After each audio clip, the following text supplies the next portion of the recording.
तो अपन पढ़ेंगे management principles and applications में उसका यूनिट 1 में इंट्रोडक्शन कि मैनेजमेंट होता क्या है।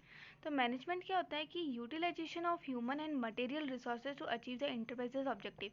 मतलब कि मैनेजमेंट क्या है कि अपन क्या करते हैं, एक अफेक्टिव यूज़ करते हैं, है ना, किसका यूटिलाइजेशन करते हैं, किसका, ह्यूमन का और मटेरियल का, जो हमारे पास रिसोर्सेज एक इंटरप्राइजेज के ऑब्जेक्टिव्स को अचीव करने के लिए।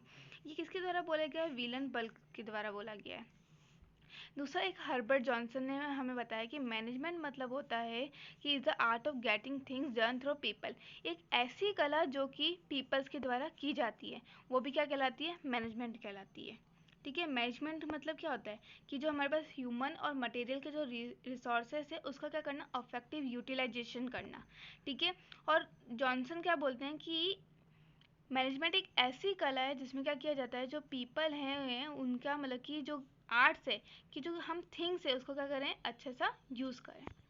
अगर अपन नेचर की बात करें, मैनेजमेंट का नेचर कैसा होता है, तो ये यूनिवर्सल प्रोसेस है, इसे कोई भी कर सकता है मैनेजमेंट। आज जैसे अपन स्टूडेंट है, अपन पढ़ाई करते हैं, तो वो भी अपन क्या कर रहे हैं, एक मैनेजमेंट करके पढ़ाई करते हैं। तो ये क्या है? यूनिवर्सल प्रोसेस, हर कोई इसको यूज़ करता है। कंटिन्यूस प्रोसेस है, मैनेजमेंट लोग करते रहते हैं, है ना, अलग अलग तरीके से। मल्टी डिसिप्लिनरी अप्रोच है, ग्रुप एक्टिविटी है, मैनेजमेंट में ग्रुप एक्टिविटी भी होती है। इनटेंजिबल फोर्स है, ये दिखती नहीं है लेकिन मैनेजमेंट होता है ना। इनटेंजिबल फोर्स अपन इसको छू नहीं सकते हैं, है ना, लेकिन अपन इसको महसूस कर सकते हैं। कोऑर्डिनेशन फोर्स है, सोशल मैनेजमेंट है, गोल ओरिएंटेड है और इंटीग्रेटिव अप्रोच है। तो ये सब क्या है? मैनेजमेंट के क्या है? ऑब्जेक्टिव है। अगर अपन कंसेप्ट की बात करें कि मैनेजमेंट का कंसेप्ट क्या है, तो सबसे पहला है function concept. It is a task of planning, of coordination, motivating and controlling the efforts of others towards the goal and objective of the organization. इसका मतलब क्या होता है, जो अपन का गोल और जो ऑब्जेक्टिव है, हम कोई काम कर रहे हैं, है ना, तो हमारा कोई जो टास्क है उसके लिए अपन क्या करेंगे? प्लानिंग करेंगे, कोऑर्डिनेटिंग करेंगे, मोटिवेटिंग करेंगे, कंट्रोलिंग करेंगे। तो ये सब किस में आ रहे हैं? ये फंक्शनल कंसेप्ट में आ रहे हैं। ये मैनेजमेंट का एक कंसेप्ट है जिसको अपन क्या बोलते हैं? Functional concept. मतलब कि अब अपन को किसी टास्क को पूरा करना है तो अपन उसमें प्लानिंग करते हैं, कोऑर्डिनेशन करते हैं, मोटिवेटिंग करते हैं, कंट्रोलिंग करते हैं। तो ये क्या होते हैं हमारे, एक तरह से क्या है, गोल और ऑब्जेक्ट है किसका? ऑर्गेनाइजेशन का। फिर अपन बात करते हैं अगर ह्यूमन रिलेशन कंसेप्ट, कि ह्यूमन रिलेशन कंसेप्ट क्या होता है। It is the art of creating an environment in which people can perform and individual can cooperate towards attaining a group goals, है ना। ये भी मतलब कि जैसे कि अपन ने जॉनसन ने बताया था कि क्या होती है, ये कला होती है। उसी तरह से ह्यूमन रिलेशन कंसेप्ट में बोला गया है कि एक ये कला है। ये जो इन्वायरमेंट है उसमें जो लोग हैं, जो पीपल हैं, वो कैसे परफॉर्म कर रहे हैं, जो इंडिविजुअल है वो कैसे कोऑपरेट कर रहे हैं, है ना, कि कोई हमें काम करना है, जो ग्रुप का अपन गोल्स कर रहे हैं। ये ह्यूमन रिलेशन कंसेप्ट है। अगर अपन मैनेजमेंट कर रहे हैं उसमें क्या हो रहा है, ह्यूमन है आपस में, ठीक है, वो आपस में मिलके जो काम कर रहे हैं वो किस में आता है? Human relation concept. वो जो मैनेजमेंट कर रहे हैं वो कौन सा कंसेप्ट कहला रहा है? Human relation concept. Upon leadership and decision making concept की अगर अपन बात करें, it's the art of science of preparing, organizing, directing human efforts applied to control the force, है ना। कहने का मतलब है कि इसमें क्या है, ये किसकी कला है? ये एक साइंस की द्वारा कला है ना। It is a art and science. ये आर्ट भी है और ये साइंस भी है। क्या करने के लिए? प्रिपेयरिंग करने के लिए, ऑर्गेनाइजिंग करने के लिए, डायरेक्टिंग करने के लिए, ह्यूमन एफर्ट्स को अप्लाइड करने के लिए जो हम फोर्स को कंट्रोल कर रहे हैं। ठीक है, फिर उसका बाद कंसेप्ट आता है प्रोडक्टिव कंसेप्ट। प्रोडक्टिव कंसेप्ट में क्या होता है? According to this concept management is defines at art भी है, प्रॉस्पेरिटी भी है, हैप्पीनेस भी है, जो कि किसके लिए होगा? एम्प्लॉयर के लिए भी होगा और एम्प्लॉय के लिए भी होगा, है ना। जो एम्प्लॉयर और एम्प्लॉय दोनों के लिए प्रोडक्टिव कंसेप्ट करने का मतलब क्या है? जो हम मैनेजमेंट कर रहे हैं उसमें हम आर्ट भी यूज़ कर रहे हैं, प्रॉस्पेरिटी भी यूज़ कर रहे हैं, हैप्पीनेस भी कर रहे हैं। अगर हमारे एम्प्लॉयर एम्प्लॉय अगर दोनों अपना कला अपना दिखाएंगे, आर्ट दिखाएंगे, प्रॉस्पेरिटी दिखाएंगे, अपनी हैप्पीनेस दिखाएंगे, तो हम ज़्यादा से ज़्यादा मिनिमम एफर्ट करके क्या कर सकेंगे? एम्प्लॉयर और एम्प्लॉय दोनों बेस्ट मैनेजमेंट कर सकेंगे। अब इंटीग्रेशन कंसेप्ट क्या होता है? Management is the coordination of human resources material towards achievement of organisation objective.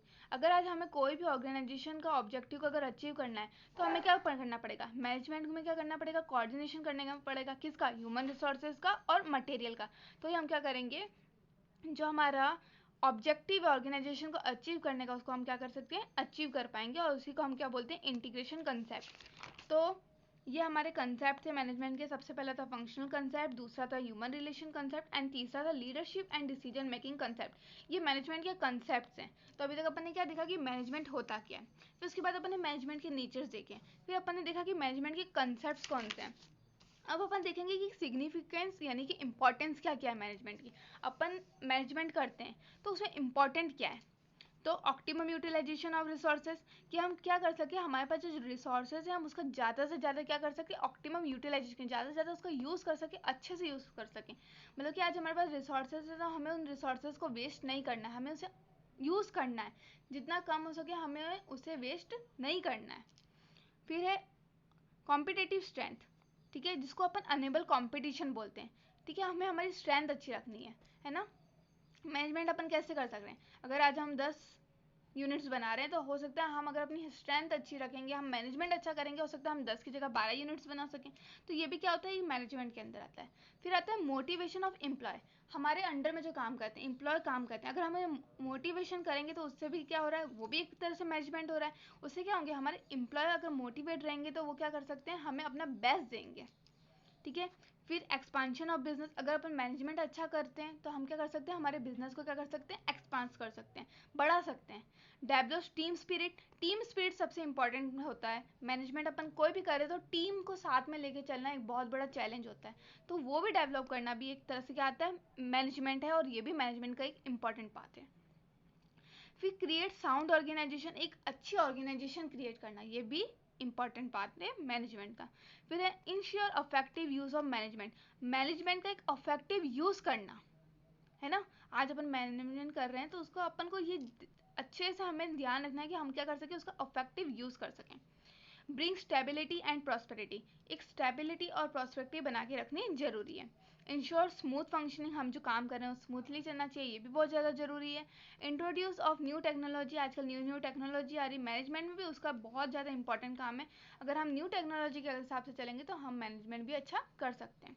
तो ये तो हो गया अपने मैनेजमेंट। अब अपन बात करते हैं कि मैनेजिंग फंक्शंस के बारे में, फंक्शंस और प्रोसेस ऑफ मैनेजमेंट, कि मैनेजमेंट का फंक्शंस और प्रोसेस क्या होता है।